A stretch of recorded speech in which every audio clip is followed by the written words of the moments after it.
All right, and then now we will talk through some Illinois State game stuff. Just last week, we had some guys come through, commitments come through, but we are now up to 94 state games commitments, and this is as of Monday. Again, that's when we're recording.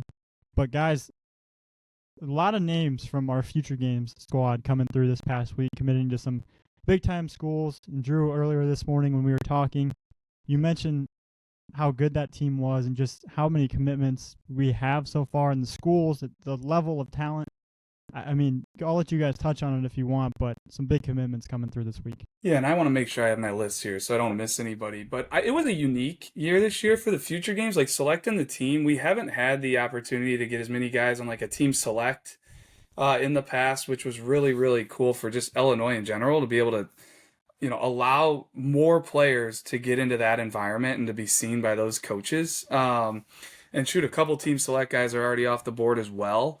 But just in Illinois, like we've gotten a lot of commits from Team Illinois, and I was talking to Tyler, I was talking to you guys, like we invited some guys that, could not make it. Whether it was due to like a last minute injury or just dynamics with, family, whatever.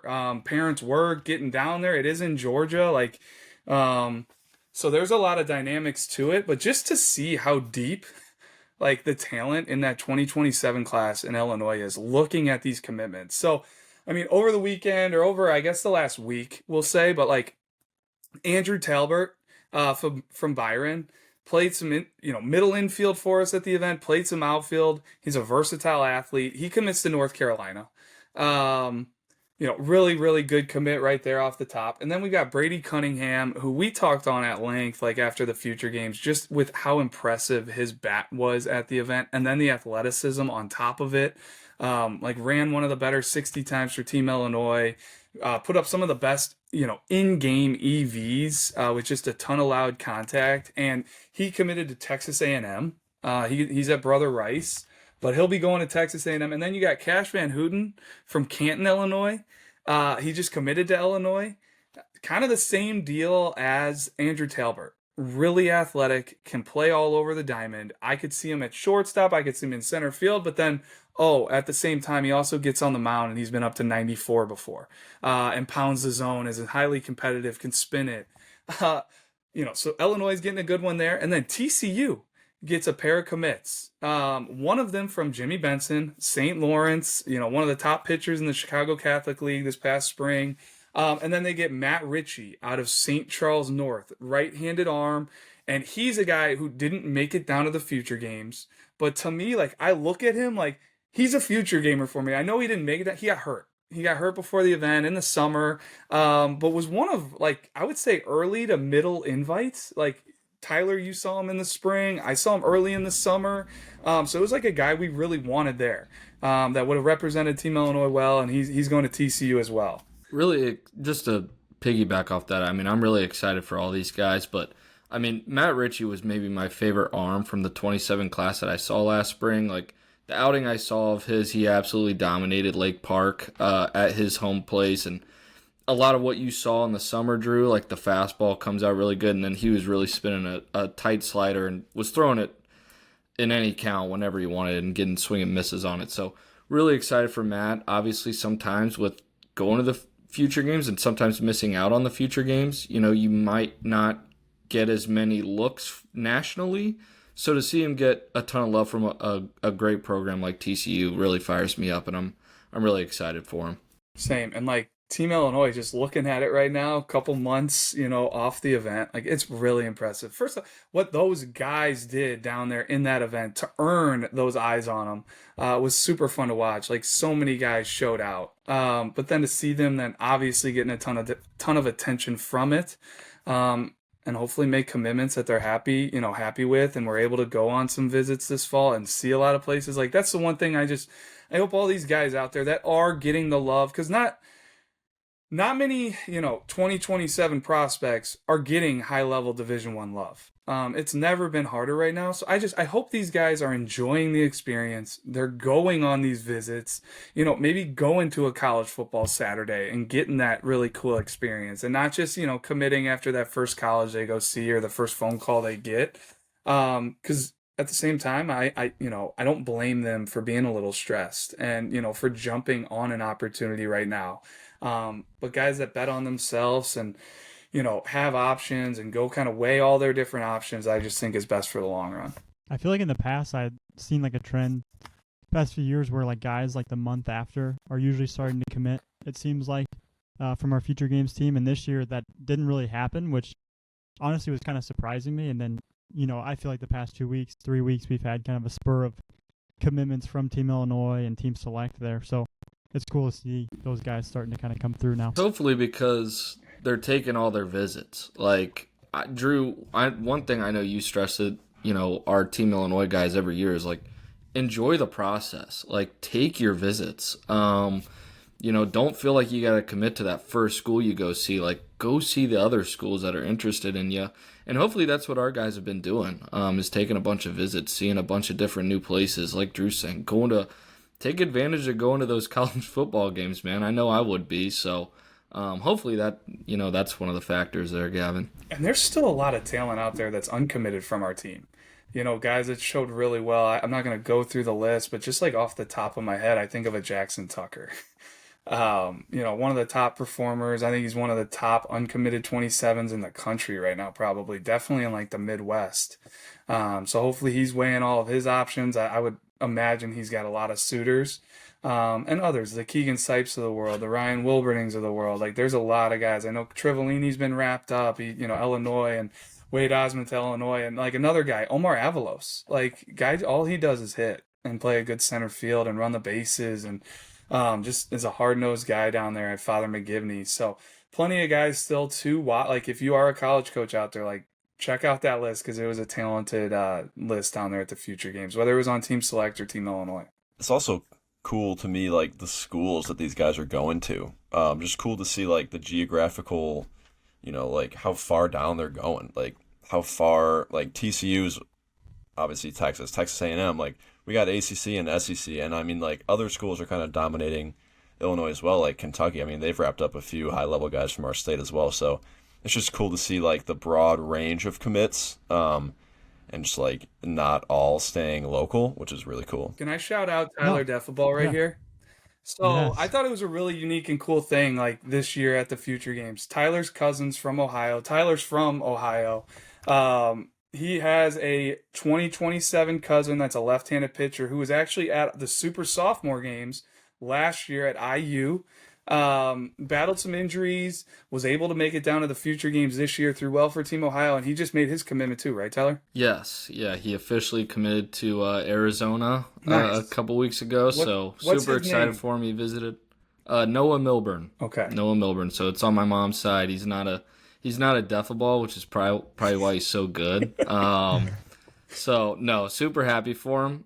He's worked his tail off, like Drew, you mentioned. He unfortunately has been battling some injuries the last couple springs, but he's finally fully healthy. So, very, very happy for him. Excited for that entire side of my family. Yeah, I love that. Excited for the Defaball. One thing. So I just wanted to, I guess, Drew, you tell me, or Hammett, you guys have been around for a lot longer than I have now. So you guys tell me, like, with the Future Games team, as these guys were committing on this year's team, it was kind of this morning that I had this thought, like, with how we're going to North Carolina, Cunningham going to A&M, and then those guys going to Kentucky as well. It seems like this team, at least since I've been doing it, there's been more across the board from the roster committing to those high-level schools, whereas in past years that I've been around for the Future Games, it seems like you might have 1, 2, 3 of those guys committing to a SEC type school, and then the rest, kind of going to like a maybe mid-major or schools like that, I guess. And I'm sure maybe that has to do with the way that the recruiting process works now, but is that true? Am I right in thinking that? Yeah, I think with, like, what you said, the recruiting landscape has changed. Like, we are getting those guys now, because before they would have been committed before the event. So now we can get those guys before they're committed, and now they're committing after the event, as before, like, I mean, even, like, there was still, like, a Blake Ragsdale, like, a 2027. He's been committed since he was, like, a freshman, and he's going to TCU. So that's just like, you see it, obviously you won't see it like moving forward now. None of the 28s will be committed, which will be the first class that we've had in Illinois where like we have just a fresh slate to get anybody. So that'll be really exciting. But yeah, I think it's just because of the rules, like we're just able to get those guys now. I think Pete probably said it pretty well. And I think there's some good and bad to that. I love that, we're able to get the best of the best in Illinois and show them off at that event. But, in years past, you could then go a little bit further down the list and get a guy that, should be seen by every Midwest directional school, whatever it may be, and he could be on Team Illinois. And, maybe he's not anymore, but I think that is what has made the Illinois State Games so good. And kind of part of like the reason and the how it's all kind of come together is, okay, maybe you're not one of those 12 best arms in Illinois in that class, but you're from 12 to 30, and that separation isn't very far either. And all those guys need to be seen by schools. So getting those guys to Illinois State Games to at least have the correct schools getting the eyes on them. Like Caden Wozniewski, he needs to be seen by every power school, every Power 4 school in the country. Jackson Tucker, same way. Tristan Steger, same way. So I would say definitely to your point, Gavin. So it's hard to even say like, hey, how good is this 27 class compared to years past? Because it is a little different. But man, it's been fun to watch these guys come off the board and see where they're going, and with more to come. All right, well, do you guys want to get into our hot list segment here? Try and see what we got. I think we've got 6 topics left. Maybe we need to start adding in a few more, but I'll go ahead and spin it here and see what we got for this week. Throw us on the spot like always. We are going to go with best two-way prospect. Best two-way prospect. Any class you guys want to choose. I'm just going to get in here quick before anyone gets on this because I just saw some video the other day of it. I'm going to go with right-handed pitcher and quarterback Colin Schweigen from Rock Ridge. I've literally only seen video of him on the gridiron, but he can throw a football, and he runs. It looks like he's kind of a dynamic quarterback they've got there at Rock Ridge, and I believe they're off to a very hot start. I don't know if they've lost a game yet. But then also on the mound, he was a future gamer for us this past summer. We've seen him up to like 90 miles an hour with a pretty solid curveball as well. But I'm going to go with Colin Schweigen as my best two-way prospect. I'm going to go with a 2028 prospect, which I feel like Hammett might have been going this route, maybe not. I'm going to take Jack McNamara out of Brother Rice. Right-handed pitcher on the mound. We recently just put him in our rankings. Very big physical right-handed arm. Was a junior future gamer for us a couple years ago. But on the gridiron, it's got to be his best sport as of right now. He's got some serious Power 4 offers. I want to say he's a tight end at Brother Rice, but I know off the top of my head he's got offers from Tennessee and Ohio State, just to name a couple right there. So that's who I'm going to go with. I feel like, hopefully he plays baseball for a very long time, but with those types of offers on the gridiron, I would think it's going to be harder and harder for him to continue playing baseball, but we'll see. But that's who I'm going to go with. I'm going to stay in the 28 class as well. I'm going to go with a guy that's top 20 in 2 sports, and that's Brady Jones. From Metamora, big time, like 6'5" frame. Not only is he a great basketball player, but he's also a great two-way player on the diamond. Mid-80s fastball, has a big-time projectable swing and frame. It's a really fun player to watch, and I'm guessing it's fun to watch on the court as well. He's a two-way and a two-sport guy. Ryan Dunshan, so pitcher catcher going to Illinois State, but also a golfer. Me and Drew got a sweet tooth for that. Single digit handicap. Recently shot a 78 to advance to the sectional tournament, which I think is today. I think it's Monday today. Yeah. Monday. Yeah.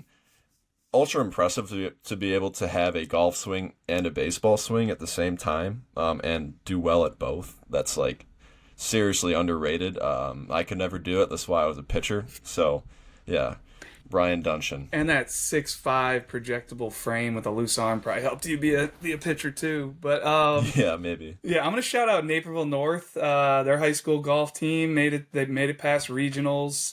They got a couple really good players on their team from what I see. I follow their X account, and they've set a couple like school records this year, which kind of irks me a little bit because we may have had some back when I was in high school. But no, Naperville North playing in the sectional on Monday as well. We'll see if they advance. I think they go out to Moline and play a course out there I've never heard of. So Yeah, I need to look knew into that. But my mom does home daycare. She watches the Downers Grove South head golf coach. okay, Not him, the yeah, kid. Watches his kid. And he was telling us that he was traveling to go to Moline, and my dad thought it was maybe like for state, but no, yeah. state is still in Bloomington at the Den. So sectionals on Monday. Yeah, Yep. talking big schools there. I think it's 3A in golf is the biggest classification. So Yeah, there's only 3. I noticed that yesterday I'll as be well. I'll be glued to Coach Hantak, Ryan Hantak there in Naperville North. I'll be glued to his squad and how they do in sectionals. But getting back to this hot list topic or whatever. What is this topic? Yeah, the hot list wheel. Yeah, the hot list wheel. All right. So I'm gonna go. Well, man, I got like 3 guys I wrote down. Jazaris Mackmore, Marian Catholic. Like he's a 3-sport guy, so maybe that doesn't qualify. Maybe we need to have a different category. But from everything I understand, like high-level football player, also good on the hardwood, and he's been really impressive for us when we've seen him kind of in the spring when you saw him briefly, Tyler, and then in the summer at multiple different events. So Jazaris Mackmore, I also want to shout out like Carson Trivellini.